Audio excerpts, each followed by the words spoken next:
يملق نوبة النجي.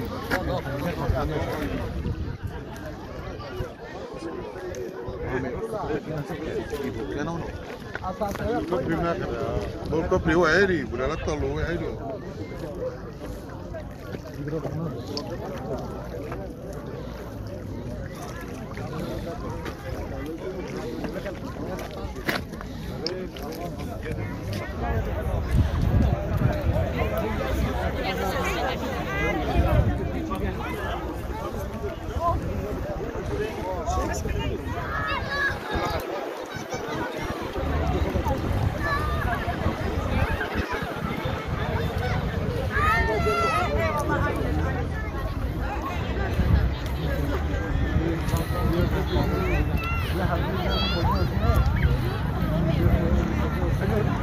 Ailemle birlikte bu güneşli günde bu güzel Botansu manzarasını izlemeye geldik. Eğer inşallah Botansu yükselirse buraya bir daha gelmeyi istiyoruz. Buraya pikniğe gelmek istiyoruz.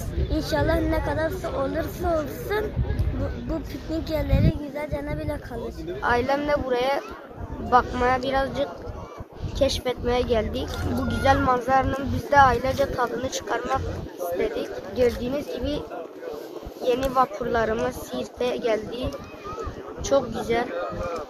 Size de tavsiye ederim. Karşıdaki köyde bizim akrabalarımız olduğu için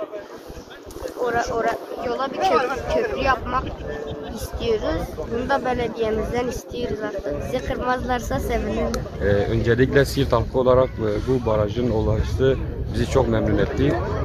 Milletin keyifli günlerine vesile olmak üzere biz de bir esnaf olarak hep pazar günü gelip o şehrimizi geçiriyoruz.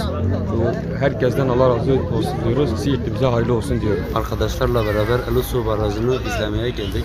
Suların bayağı bir yükselişi. Türkiye'nin ikinci büyük Ilısu Barajı'nın tüm Siirt halkına vesile olmasını temenni ediyorum. Türkiye'nin ikinci büyük barajı olan Ilısu Barajı'nın suyun yükselmesinden dolayı manzara çekmeye geldik. Tabii bazen balık yakalıyorduk, o da biraz gitti. Bu işin espri tarafı. Memnunuz. Gemiler artık inşallah bu Siirt halkı için daha önemli şeylere vesile olacak temennisiyle herkese teşekkür ediyoruz.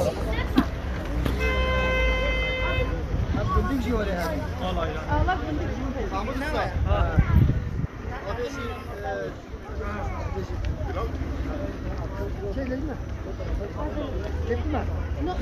mı?